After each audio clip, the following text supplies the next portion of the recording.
नमस्कार। लेखन कौशल की आज हमारी चर्चा है।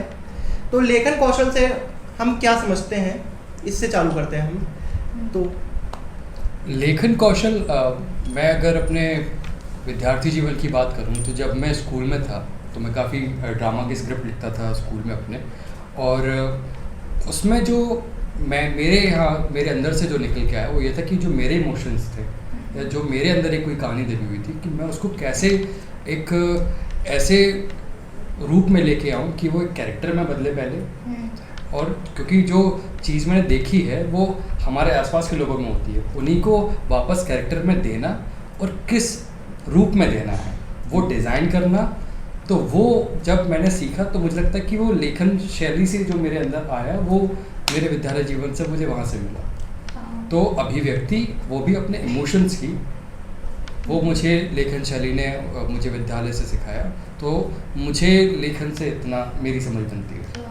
मेरे अकॉर्डिंग लेखन शैली में जैसे कि जब मैं कोई भी ऐसी देखती हूँ कि समाज में कोई भी घटना हो रही है या फिर कोई भी ऐसे इश्यूज़ हैं जिस पे मैं स्टेप तो नहीं ले सकती हूँ, लेकिन मन में कई बार ऐसी बहुत उलझने होती है कि मैं इसके लिए क्या कर लूँ, या फिर कोई भी ऐसी बात जो मुझे हमेशा एक करती रहती है कि नहीं कुछ तो करना है, कुछ तो करना है। तो वो जो चीज़ मुझे परेशान करती है तो मैं उस टाइम पे एक ही मेरे पास माध्यम होता है कि मैं अपने विचारों को या अपने मन में उठ रहे प्रश्नों को उसको मैं डॉक्यूमेंटेशन कर लूँ और वो पोइट्री के फॉर्म में, स्टोरी के फॉर्म में मैं उसको कर पाती हूँ।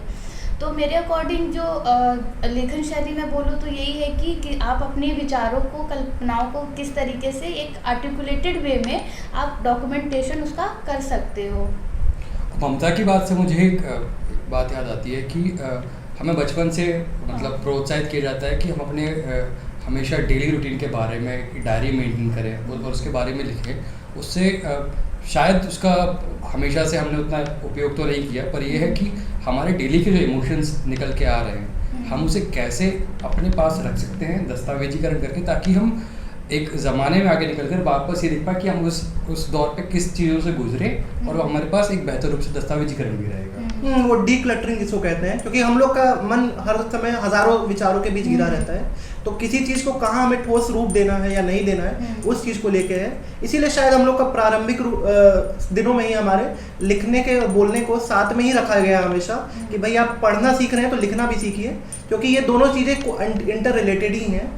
और इसी से मेरे ख्याल से एक परिपक्व व्यक्तित्व आदमी का उभर के आता है, क्योंकि पहले वो खुद को समझ रहा है, अपने विचारों को ढक पा रहा है, अभिव्यक्त कर पा रहा है, डॉक्यूमेंट कर पा रहा है। इससे दूसरी जो सीढ़ी चढ़ेगा वो कि भाई अपने आसपास के अवेयरनेस सराउंडिंग के लिए भी वो जनरेट कर पाएगा। और तभी मेरे ख्याल से लेखन कौशल का जो एक कल्पना या परिकल्पना उसकी पूरी हो पाएगी। आप दोनों की बातों से जितना मतलब मेरी समझ बन पाई और खुद की जो मेरी समझ थी आज तक शाला स्तर से या जो भी मैंने आगे की पढ़ाई करी, तो अगर हम लेखन शैली को देखें तो पहला हम ये देखते हैं कि उसमें हम अपने कल्पनाओं को या विचारों को पहला तो अपने ही तरीके से एक आर्टिकुलेटेड करते हैं। दूसरा उसको हम किस तरीके से अभिव्यक्त कर रहे हैं कि दूसरा उससे कोरिलेट कर पाए हमारे इमोशन से या हमारे विचार से।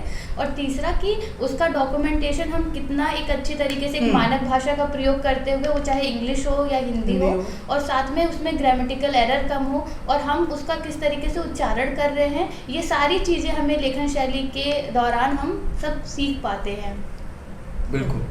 और मेरे ख्याल से कि बाहर की घटनाएं जो हमारे आसपास में हो रही हैं, जो यथावत हो रही हैं, उसको मैं स्वयं में कैसे लेता हूँ और उसको मैं किस प्रकार से देख रहा हूँ, वो भी उसमें एक बहुत महत्वपूर्ण भूमिका दिखाता है, जिसमें हम अपनी जो हमारा मानसिक तार्किकता है वो भी निखर के आती है। तो अब एक्टिविटीज़ की तरफ चलते हैं कि लेखन कौशल में हम कौन सी एक्टिविटीज़ पे जोर देने वाले हैं या क्या उनको विकसित करने के लिए कौन सी एक्टिविटीज़ का सहारा लेंगे। लेखन शैली के अंतर्गत हमने 6 गतिविधियों को सम्मिलित किया है और अब हम इसे क्रमवार देखेंगे कि ये गतिविधियाँ कौन कौन सी हैं। रेज्यूमे लेखन, प्रपोजल राइटिंग, समाचार पत्र लेखन, पत्रिका निर्माण, कहानी, कविता, नाट्य और निबंध लेखन।